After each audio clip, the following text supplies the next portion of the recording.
Estamos de regreso con el doctor Jorge Jesús Rodríguez, médico familiar. Doctor, desde la medicina familiar, ¿cómo usted ha evaluado el proyecto de ley 61? Bueno, en realidad el proyecto de ley no es que sea malo, porque todo proyecto siempre tiene sus aristas positivas y también tiene sus contras. Lo que sí me da un cierto grado de tristeza es que tengamos que llegar a implementar una ley para poder regular lo que es algo inalienable de cada ser humano, y es regular la sexualidad como tal.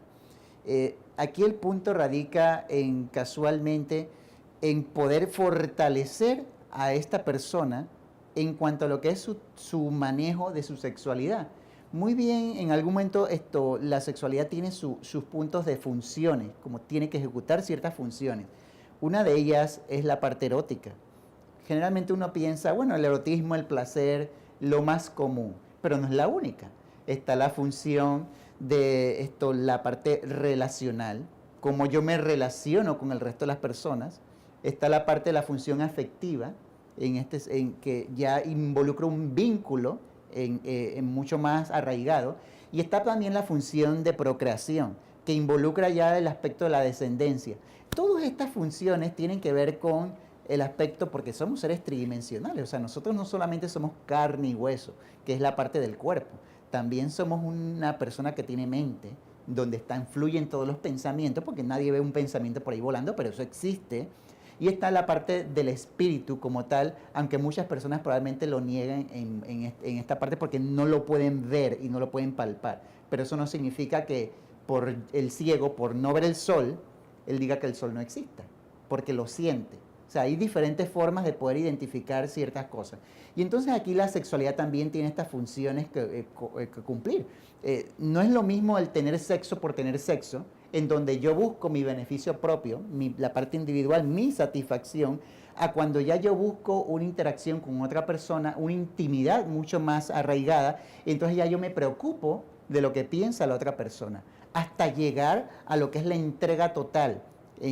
Como ocurre cuando está la misma unión de dos personas, cuando ya comprenden de que no es que soy yo o eres tú, sino que ahora somos nosotros.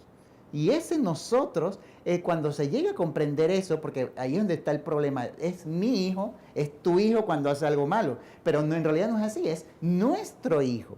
Y eso, en cierto sentido, entonces nos ayuda también a tener lo que son los proyectos de vida. O sea, no es el proyecto mío, sino es nuestro proyecto de vida. O sea, todo va arraigado en lo que yo le había mencionado, el famoso individualismo. También aquí está la parte, eso también involucra la sexualidad en sí.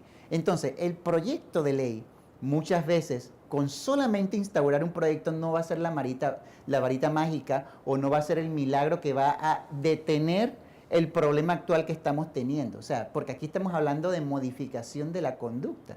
Y la modificación de la conducta no es algo que se hace de la noche a la mañana. O sea, si yo aprendí desde niño a levantar un objeto doblando la espalda, lo estoy haciendo mal.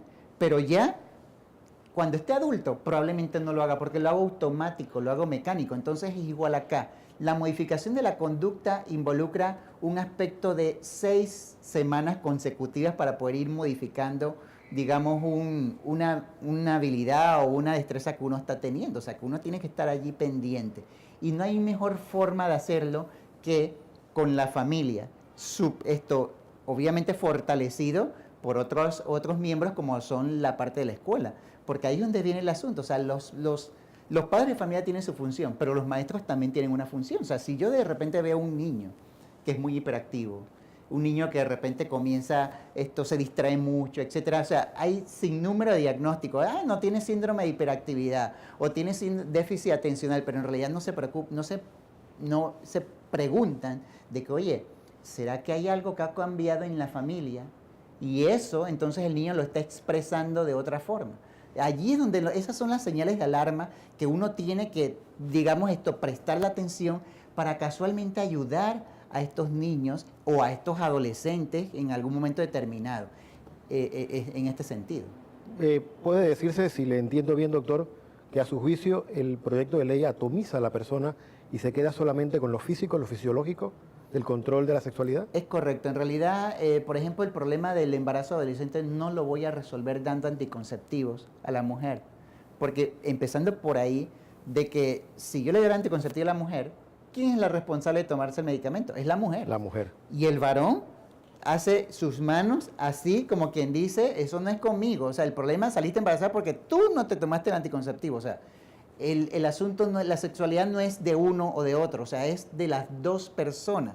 Para poder tener descendencia son dos personas. Entonces, lo que ha ocurrido en todos los manejos de los diferentes programas que se han orientado a la parte de la sexualidad es que solamente se enfocan en la mujer.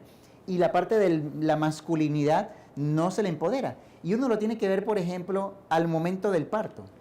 El médico dice, oye, ¿usted qué hace aquí? O sea, váyase para allá afuera. Pero ¿qué ocurre?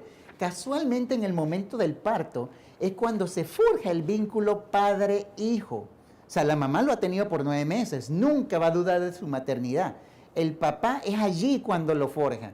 O de repente en la parte de lo que es las licencias. La licencia de maternidad se da a la mamá.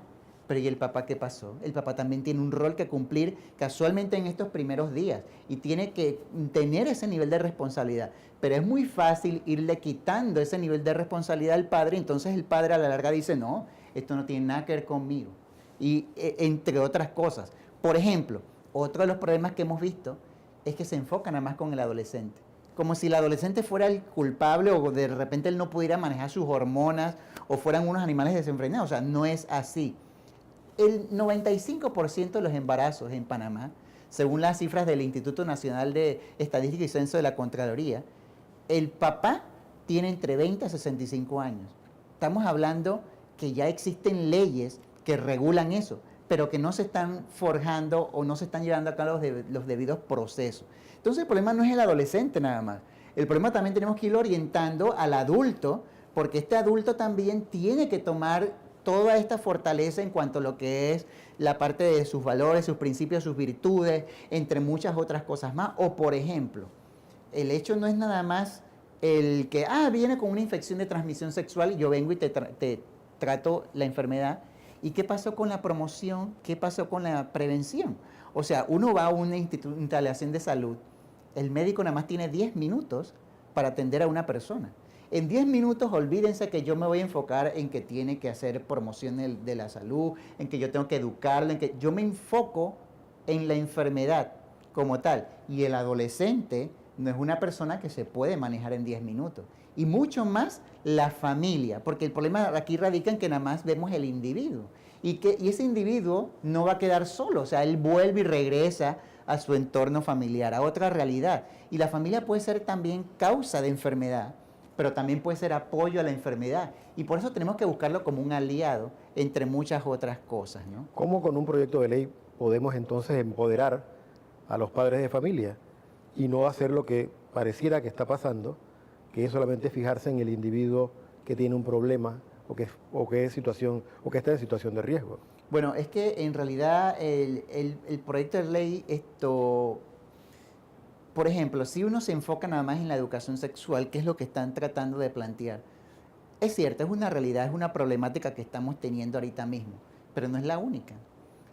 Aquí estamos hablando de lo que es la parte de estilo de vida saludable en cierto sentido. O sea, si una parte del estilo de vida saludable, viéndolo como un ser tridimensional, la persona cuerpo, mente, espíritu, lo que es la parte de lo biológico, lo psicológico, lo social, lo espiritual, o sea, el ser humano también tiene un estilo de vida en estos componentes. No es nada más el hecho de tener un estado físico, la alimentación saludable y la actividad física, por ejemplo, o lo que es el cuidado de la salud física.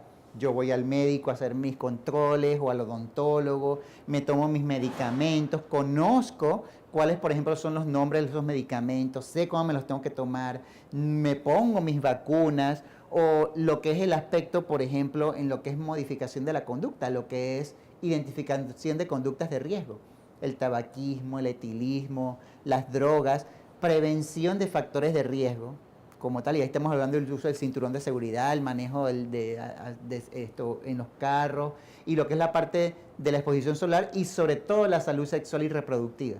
Porque fíjense, el punto aquí radica no es solamente el famoso ABC de lo que es la parte del manejo de la sexualidad como sexo seguro. O sea, la A de abstinencia, la B de fidelidad, pero en inglés es be faithful, y la C del uso de preservativos o de condones. O sea, los tres son efectivos.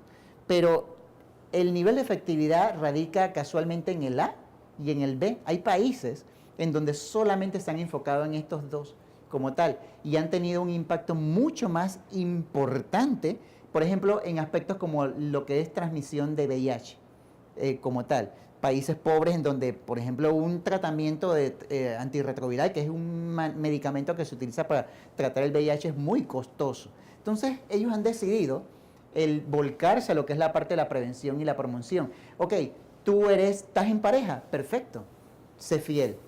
Ok, ¿tienes una pareja? Bueno, no seas promiscuo. O sea, esos son los mensajes. ¿No tienes todavía tu pareja? Bueno, abstente, espera. O sea, allí es donde está el punto, como tal. Muchas veces uno tiene una falsa sensación de seguridad, porque eso es lo que brinda muchas veces el preservativo. Y el preservativo en realidad no es 100% seguro. O sea, ahí estamos teniendo en cuenta que eso también tiene digamos, su efectividad un poco disminuida en ciertas cosas, pero es una falsa sensación de seguridad.